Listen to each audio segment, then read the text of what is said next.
अस्सलाम वालेकुम dear students, this is doctor Zahid Nazir, biology classroom. Dear students, today we will discuss about the living world in a space. In previous lecture, we have discussed level of biological organization and biological methods.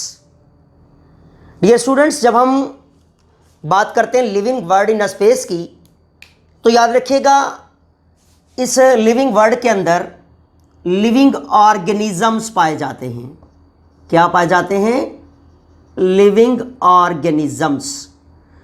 और living organisms को by interaction wise, by nature wise, by habits wise and specially on the basis of nutrition हम different groups में classify करते हैं, जिनमें कुछ organisms जिन्हें हम नाम देते हैं प्लांट्स, एंड प्लांट्स को हम नाम दे रहे होते हैं producers, because they are autotrophs. Producers या नाम देते हैं हम लोग इन्हें ऑटोट्रॉफ्स. तो याद रखिएगा कि जब हम एक कैटेगरी देखते हैं लिविंग बीइंग की हमारी इस स्पेस में, इस लिविंग वर्ल्ड में, तो हमारे पास हैं प्लांट्स. और प्लांट्स से आप बाखूबी वाकिफ़ हैं कि plants are autotroph and they are photosynthetic autotrophs. You know very well, photosynthetic means they can synthesize on food material, or we can say that on food by using sunlight. By using sunlight, this is the sunlight. Then from the environment, carbon dioxide, water जो कि soil से लेते हैं plants. अब in presence of water, carbon dioxide, sunlight और chlorophyll already मौजूद है. कहाँ पर होता है? लीव्स में, जिसकी वजह से ग्रीन कलर के नज़र आते हैं. तो बेटा इन केस ऑफ फोटोसिंथेसिस प्रोसेस, जब ये चारों रॉ मटेरियल्स मिलते हैं तो क्या बनता है हमारे पास? जब कार्बन डाइऑक्साइड, जब हम इसकी इक्वेशन देखते हैं तो 6 molecule of CO2 plus 6 molecule of water in presence of sunlight, in presence of sunlight. Okay, जो हमारे पास प्रोडक्ट बनेगी that is C6H12O6 plus as a by product 6 molecule of oxygen. तो ये जो ऑर्गेनिक बना है दिस इज कॉल्ड ग्लूकोज.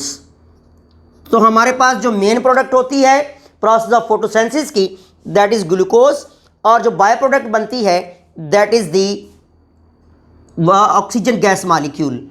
तो बेटा याद रखिएगा हमारी स्पेस के अंदर या तो लिविंग बीइंग्स एज आ ऑटोट्रॉफ्स होते हैं, इन्हें प्रोड्यूसर्स भी कहा जाता है, बिकॉज ये अदर जो हमारे पास different categories of the life हैं इस स्पेस के अंदर, उसके लिए एज अ प्रोड्यूसर्स का काम करते हैं, ऑर्गेनिक फूड प्रोवाइड करते हैं, और एज वेल एज जो सर्वाइवल्स के लिए मटेरियल रिक्वायर्ड होते हैं उसकी प्रोविज़न प्लांट्स करते हैं. That's why they are also called as the producers.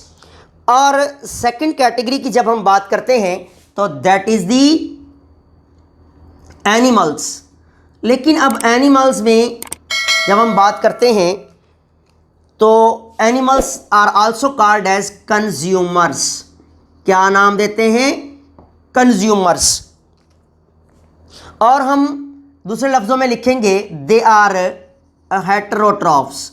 तो याद रखिएगा कि जितने भी एनिमल्स होते हैं they are heterotrophs, they are other words called as dependers. Why called as?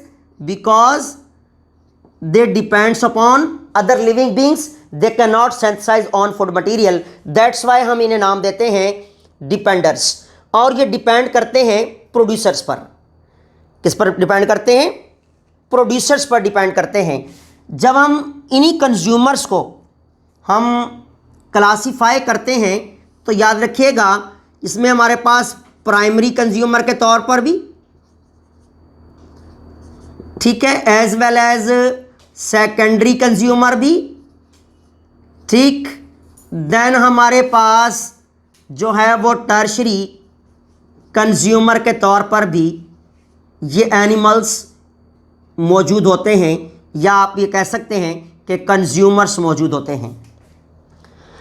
Primary, secondary, tertiary, okay, इसे हम डिटेल में इन केस ऑफ न्यूट्रिशन के चैप्टर में पढ़ेंगे, लेकिन यहाँ पर हम देख रहे हैं कैटेगरीज। तो याद रखिएगा एनिमल्स एज अ हेटरोट्रॉफ्स और एज अ कंज्यूमर काम कर रहे होते हैं। अब इसी लिविंग वर्ल्ड के अंदर आपको कुछ ऐसे लिविंग बींग्स मिलते हैं जिन लिविंग बींग्स को हम नाम देते हैं, जो कि एक एसोसिएशन में होते हैं, जिन्हें हम नाम देते हैं सिम्बायोट्स। क्या नाम देंगे? They are called as symbiotes. याद रखिएगा सिम्बायोट्स ऐसी लाइव्स जो एसोसिएशन में पाई जाती हैं। ये आपके एंट्री टेस्ट के हवाले से मोस्ट इंपॉर्टेंट पॉइंट है कि वो लिविंग बींग्स जो एसोसिएशन में रहते हैं, इंटरैक्शन में रहते हैं, they are called symbiotes. Why called as? They are called as symbiotes and they have association. Okay, इसमें एसोसिएशन होती है दो लिविंग बींग्स के दरमियान। तो याद रखिएगा, इसलिए जब हम सिम्बायोट्स को मज़ीद क्लासीफाई करते हैं तो सिम्बायोट्स में या तो हमारे पास याद रखिएगा एक कैटेगरी आती है सिम्बायोसिस की, म्यूचुअलिज्म। कौन सी कैटेगरी आती है? म्यूचुअलिज्म। एज वेल एज दूसरी एसोसिएशन जो आती है दैट इज द कमिस्चुअलिज्म। इसे क्या नाम देंगे हम? कमिस्चुअलिज्म का नाम देंगे, कमिस्चुअलिज्म। अब यहाँ ध्यान कीजिएगा, ये आपसे पूछा जा सकता है और इसकी एग्जाम्पल आप फर्स्ट ईयर की बुक में काफ़ी जगहों पर पढ़ रहे होते हैं। तो हमारे पास जब म्यूचुअलिज्म की बात करते हैं तो both partners are benefited, both partners are benefited. याद रखिएगा दोनों पार्टनर्स को फ़ायदा हो रहा होता है। दोनों पार्टनर्स एसोसिएशन में हैं, सिम्बायोट्स तो है ही हैं, लेकिन ये एसोसिएशन म्यूचुअलिज्म भी है। इसमें याद रखिएगा हमारे पास जब हम क्लासीफाई कर रहे होते हैं इसे, तो आपने चैप्टर नंबर 8 पढ़ा होगा फंगस फर्स्ट ईयर में, जिसमें हमारे पास जो एसोसिएशन बन रही होती दैट इज़ लाइकिन, जिसको कुछ लोग लाइचिन भी पढ़ते हैं, लाइकिन्स। ये एसोसिएशन होती है between the fungus, fungi and algae के दरमियान।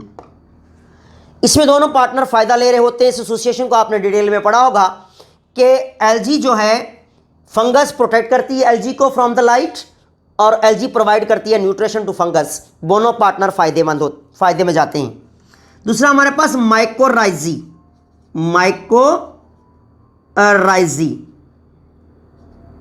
माइकोराइजी या माइकोराइजियल एसोसिएशन जो है, it is association between the plants, specially plant roots and fungus.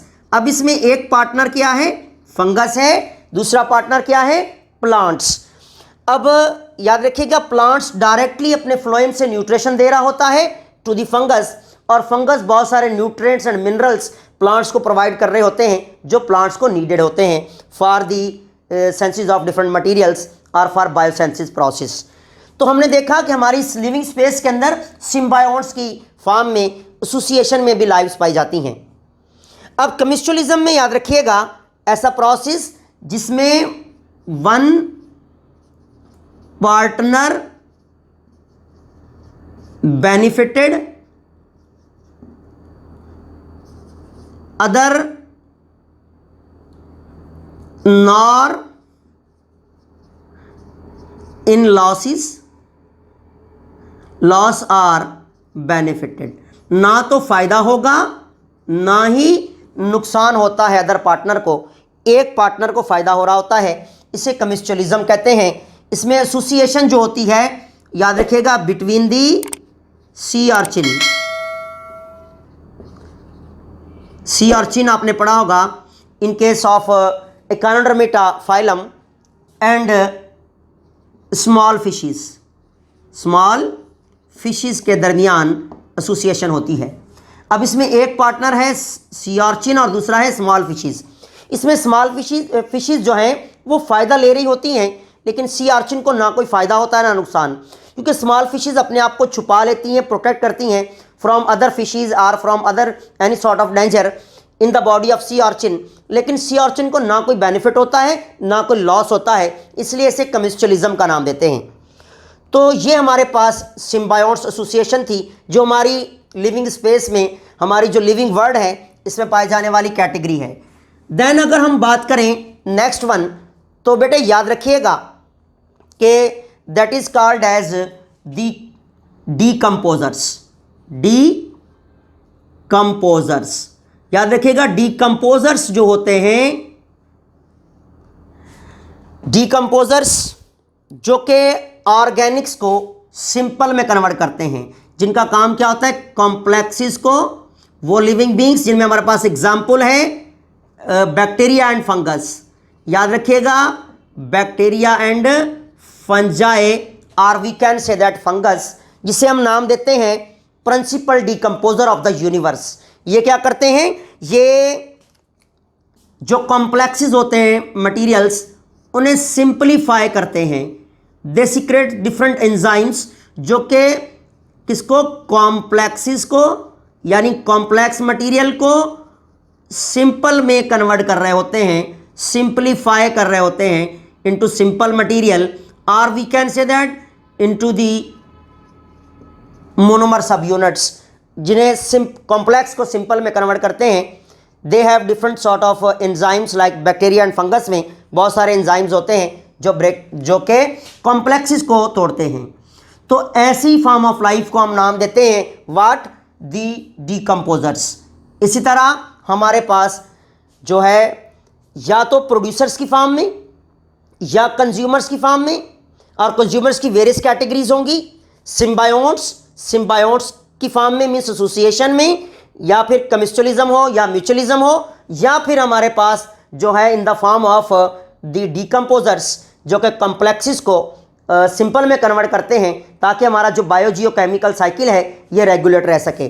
तो इसी तरह हमारी जो लिविंग वर्ल्ड है, इसके अंदर ये लिविंग बींग्स की कुछ एसोसिएशन है, जिन फॉर्म्स के अंदर लिविंग बींग जो है वो पाए जाते हैं हमारी इस स्पेस में। तो याद रखिएगा कि मैं पहले भी शायद आपसे डिस्कस कर चुका हूँ पिछले लेक्चर में, कि आपने जो हिस्टोरिकल बैकग्राउंड्स है या हिस्टोरिकल जो व्यू है, इसकी तरफ कम से कम जाना है, क्योंकि आपके एंट्री टेस्ट में ऐसा कोई क्वेश्चन नहीं आता कि जो कि हिस्ट्री के ऊपर या क्लासिफिकेशन हिस्ट्री के ऊपर कोई वर्क हो या कोई क्वेश्चन किया गया हो, तो आपने उस पर टाइम ज़ाया नहीं करना।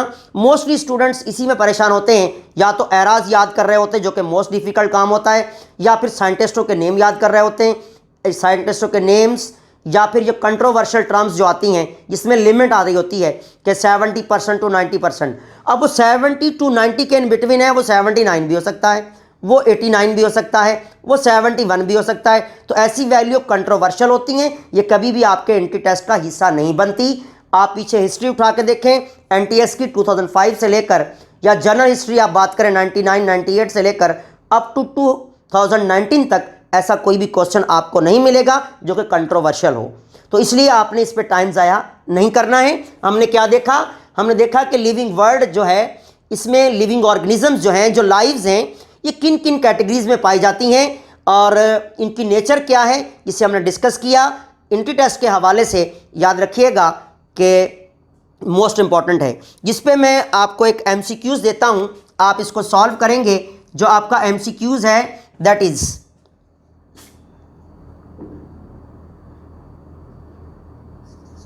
We are eating fish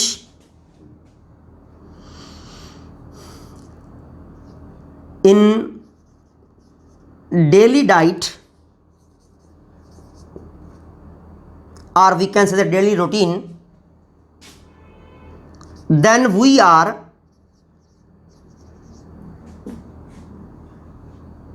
on the basis of nutrition will be called as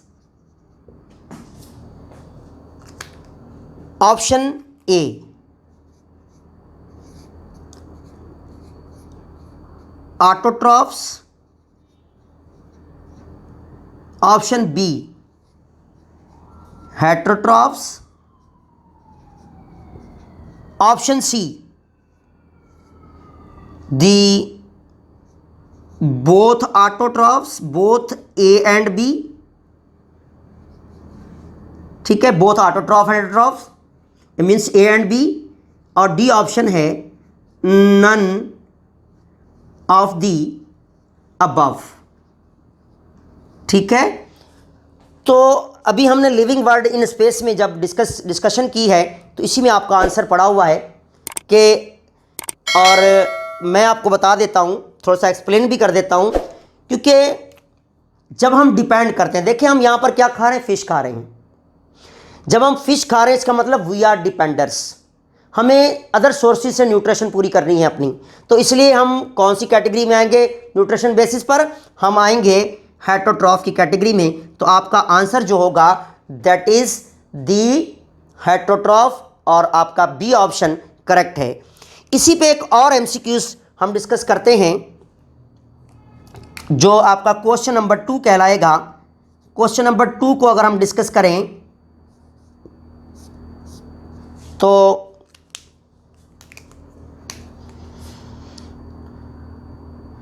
याद रखिएगा, हमारे पास हम जब बात करते हैं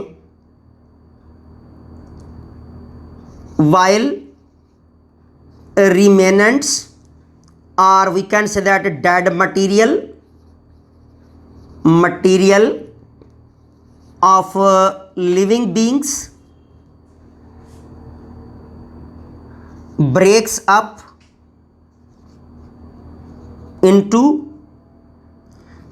smaller and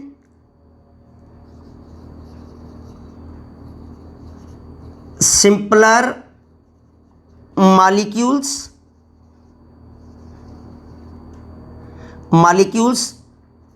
by the action of bacteria and fungus,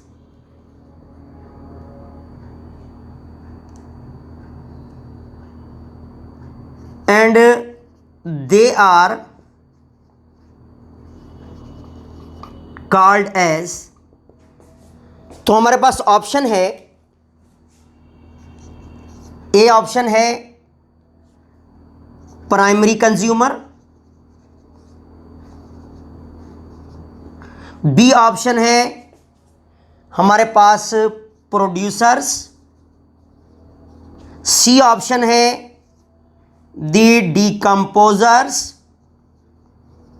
D option है दी सिम्बायोट्स। तो बेटा याद रखिएगा कि हमने क्या देखा कि जब वाइल डेड ऑर्गेनिक मटेरियल कौन ब्रेक हो रहा है into small and simpler units, लेकिन by the action of bacteria as well as fungus और फंजाई। तो फंगस और बैक्टीरिया को हमने किस कैटेगरी में रखा था, हमने रखा था डीकम्पोजर्स की, मींस कॉम्प्लेक्सेस को सिंपलर में कन्वर्ट करते हैं ताकि बायोजियोकेमिकल साइकिल रेगुलेट रह सके, और इसलिए आपका जो आंसर होगा that should be the C, that is decomposers. और मैंने आपसे डिस्कस किया था कि हमारे पास बैक्टीरिया और फंगस जो हैं they are called as the principal decomposer of the universe. इंशाल्लाह in the next lecture we will discuss about the role of biology in the welfare of mankind. Thanks.